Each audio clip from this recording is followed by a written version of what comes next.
Welcome to Biology My Passion. I am Soumya Harikrishna. Today we are going to learn the chapter Human Health and Diseases. So in this chapter we are dealing with different types of diseases, their symptoms and the life cycle of pathogens and treatment procedures. So to start with, in the ancient times we know Greek and Indian philosophers were known in different fields of science. So according to Greek philosophy, there used to be a hypothesis called a humor hypothesis. Humor means it's some body fluid. So Hippocrates was the scientist or philosopher who first put forward a humor hypothesis. So according to him, there were 4 different types of humors in our body. That means different types of fluids in our body. And they were named blood, black bile, yellow bile and phlegm. And they found that, or they believed that, when these humors are in constant proportion or balance, they are healthy. But if it is going unbalanced, either excess or deficient, then that person has some illness. Then later, there was a scientist called Garen who actually proposed an experiment in which he allowed the blood to settle for some time. So after that he found 4 layers. The lowest part had the blood clot which was black in color, which was proven to be black bile. Then there was the RBC, the blood, and then there was a layer of WBC believed to be the phlegm, and finally the serum was there, blood serum, that was yellow color, yellow bile. They also correlated the balance of humors with the personality or the temperament of the person also. So they classified accordingly the personalities into different types. But later William Harvey discovered the blood circulation in the human body, and all these kind of beliefs came to an end.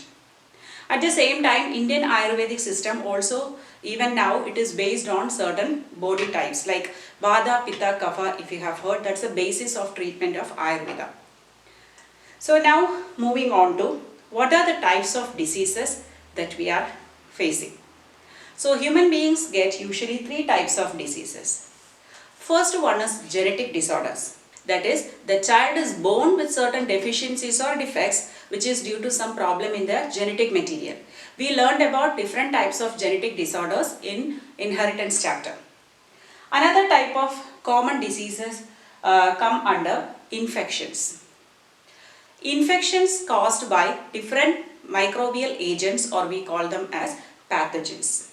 They are communicable also because they can transmit from one person to another.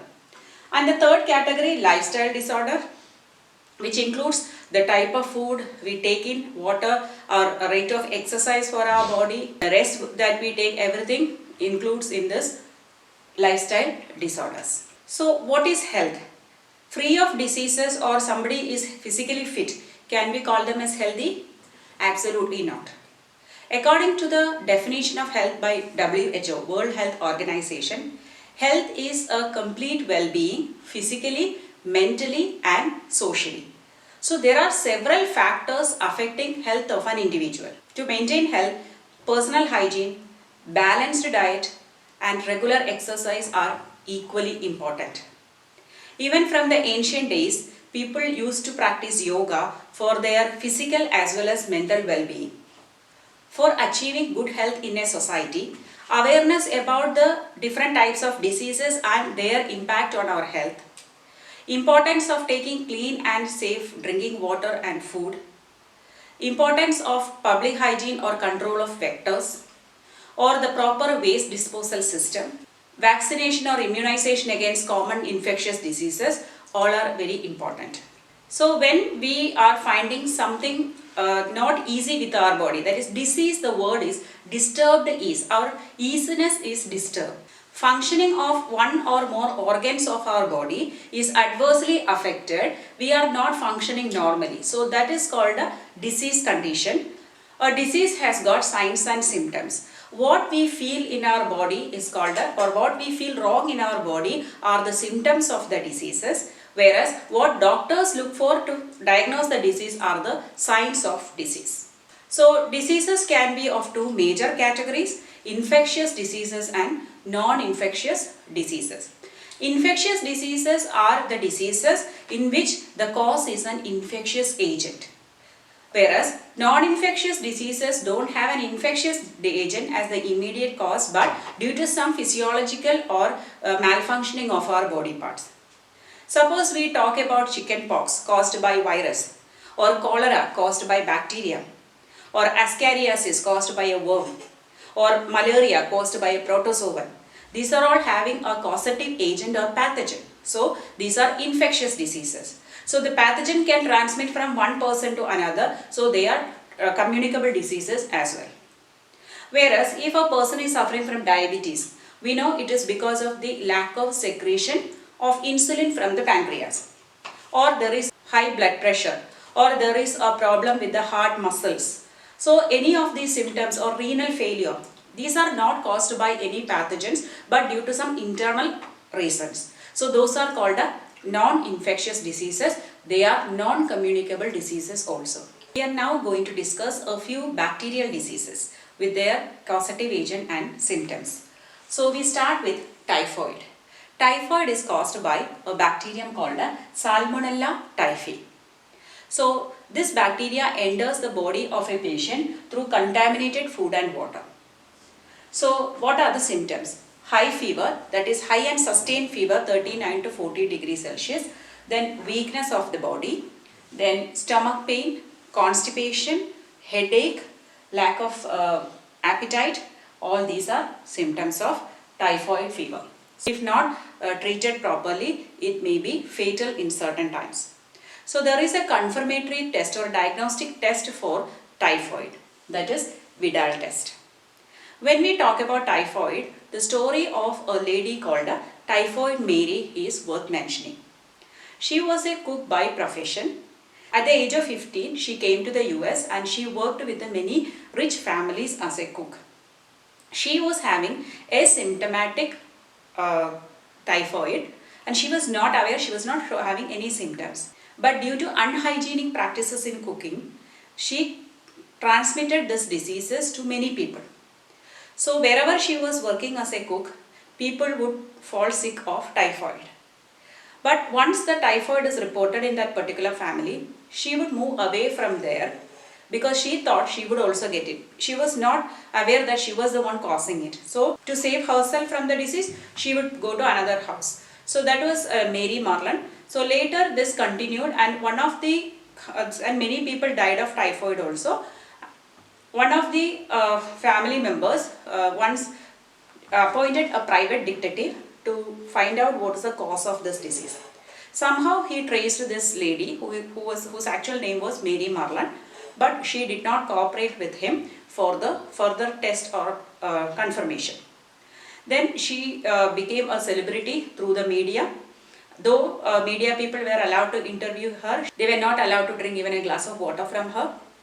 She was forced to quarantine. Then later she was released under the condition that she would work only as a laundress, not a cook anymore. Then her remuneration went low, so she wanted to work as a cook where the remuneration was high. So she again changed her name as Mary Brown and she started working. Our detective again chased her and finally they put her again in the quarantine. She died in quarantine later. The story of Mary Marland is very interesting, and if you want to know further, you can just Google it, you will get a lot of information about Mary Marland. Okay, so another one is pneumonia.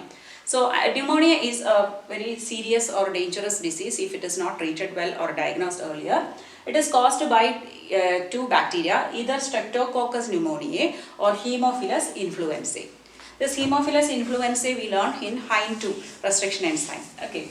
Now this is occurring or this is transmitted usually by inhaling the droplets of the coming out of the mouth of the patient. Okay, it may have a lot of germs in it, so another person inhaling it would directly take it to the respiratory system, or sometimes by sharing their utensils and other things we can get the infection. When somebody gets pneumonia, the alveoli gets filled with the fluid. We know alveoli has space for gaseous exchange, but if it is filled with the fluid, the gaseous exchange is not happening. As a result, the respiratory problems will occur. Along with that, the patient will develop fever, chills, cough and headache.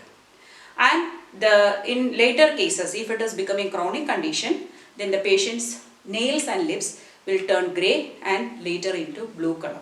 So apart from this, other bacterial diseases are dysentery, plague and diphtheria. Diphtheria is caused by a bacterium called a Corynebacterium diphtheriae. Initial stages, there may be sore throat, mild fever, mild headache and all. Later, air passage may get choked and can lead to complications. A bacterium called Pasturella causes another disease called plague. Usually, plague is a disease affecting rats. So, once rats get plague, they die. In their body, fleas are there. So, once the rats die, the fleas come out of the body and start infecting the human beings. So, whenever rats are dying, it is an indication that the plague is spreading. So, in human beings, there are 3 types of plagues reported. One is called a bubonic plague, septicemic plague and pneumatic plague. Due to the development of pathogens within the lymph nodes, it will swell up, especially in the armpit or the groin regions, as painful buboes. Infection, if we get bloody diarrhea, that is called a dysentery. Now we will discuss some viral diseases. The most common viral disease we all have experienced is common cold. Common cold is caused by rhinovirus. It is usually taken in or inhaled in through the cough or sneeze droplets of the infected patient, or sometimes the contaminated objects touched by them, maybe book, pen, paper or doorknob or computer keys or phone, anything that we are touching the surface, then the virus can enter. Then nasal congestion and discharge is a common symptom. Then sore throat, hoarseness, cough, headache and tiredness can be the other symptoms of cold. Now this is the only one given in your NCERT in detail, but other viral diseases to mention are influenza or flu. Flu can be of different variants. Sometimes it can be fatal also. Then smallpox, which we could bring under control by vaccination. Then chickenpox, measles, mumps, polio, rabies, then hepatitis, different variants A, B, C, D, E, like that. So these diseases, majority of them now are under control because of the effective vaccination processes. Let us see a protozoan disease called Amoebiasis, or otherwise called amoebic dysentery. This is caused by a protozoan Entamoeba histolytica, which is a parasitic protozoan, and it is transmitted through a vector, which is actually the housefly. So whenever the fecal matter is mixed with the water and food, these mosquitoes can transmit it from one place to the other. So thus this disease is also getting transmitted. So the symptoms are constipation, abdominal pain and cramps, then stools with the excess mucus and blood clot. Next disease we are discussing is Ascariasis. Next 2 diseases are actually the helminth disease, or they are caused by worms. Ascariasis is caused by a worm called Ascaris lumbricoides. It is actually a nematode, that is a cylindrical worm, and it is also contaminated water and food because the fecal matter of the patient contains the larvae or egg of this worm. So when it is getting mixed with the nearby water bodies or plants or vegetables and all, if we are consuming it without cleaning it properly, it can go within our body, new infection can start. But these days, these diseases are under control because of our personal hygienic practices, use of toilets and use of slippers, etc. The common symptoms are internal bleeding, muscular pain, fever, anemia and blockage of intestinal passage because of the worms. Now another one is Filariasis or Elephantiasis. It is caused by a worm called a filarial worm. Filarial worm is another nematode. Its scientific name is Buchereria bronchofti. This is also spread from one person to another by a vector, that is female Culex mosquitoes. These mosquitoes bite one person, and when they go and bite another person, the disease can spread. In this, actually the lymph vessels are affected and they get blocked. As a result, the swelling happens. So the limbs, especially it affects the lower limbs, it becomes so huge like that of an elephant leg, so it is called Elephantiasis. And since this infection is in the lower limb, it can come up and it can affect the genital organs also. In that case, genital organs will undergo deformity. So surgical reconstruction is the only possible way to get back the shape of the body part. Next disease we are discussing is ringworm. Actually, this name is a misleading one. By hearing this word ringworm, we get a notion that it is caused by worm, but it has nothing to do with worms. This is an actual fungal infection. Okay, this is caused by 3 different genera of fungi: Microsporum, Trichophyton or Epidermophyton.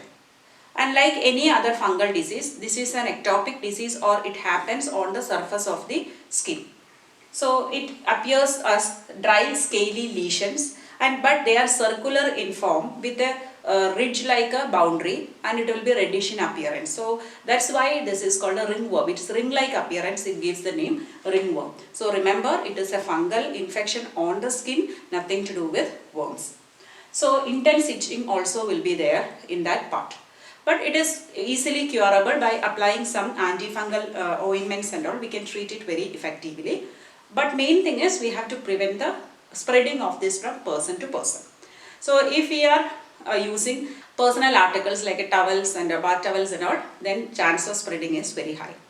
So any fungal infection to happen, the fungus needs 2 conditions: high temperature and moisture.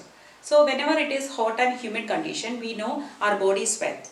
Then in our armpits or groin regions or between our toenails or toes, we have the sweat retaining there, which will lead to the moisture content of that region and enabling the multiplication of fungus there. So mostly the fungal diseases are skin diseases. So if we can have our personal hygiene, at the same time keep our body clean and dry, that is very important. And so with this, we have come to an end of many major infectious diseases. Then we will learn about malaria in the next part. So when we are talking about prevention of diseases, these infectious diseases, we have to take care of personal hygiene as well as public hygiene. Personal hygiene includes taking care of our body cleanliness. Like from smaller ages, we have been conditioned to do certain procedures to keep our body clean. Like taking bath every day, keeping our hair clean, keeping our nails clean, brushing every day. So all these basic things we all do. Wear clean clothes. All these are important. At the same time, eat clean and safe drinking water and fruits, vegetables, etc. That's also very important. Whereas when we come to public hygiene, we have to keep our surroundings clean. We should have proper waste disposal systems. We should also clean the water reservoirs and cesspools, swimming pools, etc. On a regular basis. So environmental cleanliness is also equally important in these aspects. Then when we think about preventing infectious diseases, we have to see what is the mode of transmission. We know pneumonia, cold and all, they are spreading through the air. So in such cases, we have to avoid contact with the person infected, that is isolation is important. At the same time, we have to avoid crowding. Or nowadays we are familiar with the use of mask. Then if the disease is spread through worms, so we have to have proper hygienic food and water. So we can avoid those infections. Yet another way the diseases spread is through the vectors like mosquitoes, flies, etc. So there should be effective ways to prevent these vectors like mosquitoes, because in recent years India had widespread occurrence of certain diseases like dengue fever and chikungunya. These were caused by a vector or transmitted through a vector called Aedes mosquitoes. So it's very important for us to see that these mosquitoes are controlled. So mosquitoes breed whenever water is stagnated. So we have to avoid stagnation of water in and around our house. Then the tanks, open tanks or ponds, or maybe in the water coolers, or any places. So if we can grow some fishes like gambusia, they feed on these mosquito larvae. And also a natural predator is dragonflies. If dragonflies are in the ecological environment, in that environment the number of mosquitoes will be less. And also we can use net around our bed, or wire mesh can be there in the doors and windows to keep away the mosquitoes. And we have to use certain mosquito repellents in order to keep ourselves safe from these disease causing vectors. But recently, due to advancements in biological science, we have developed vaccination for most deadly diseases. So we are safe to a greater extent through the vaccination program. The biotechnology is helping us to develop new vaccines within a short period of time. So these are the main details about common infectious diseases and their prevention. Hope you understood the lesson well. If you have any doubt, you can comment in the comment box. Please like, share and subscribe to my channel, Biology My Passion.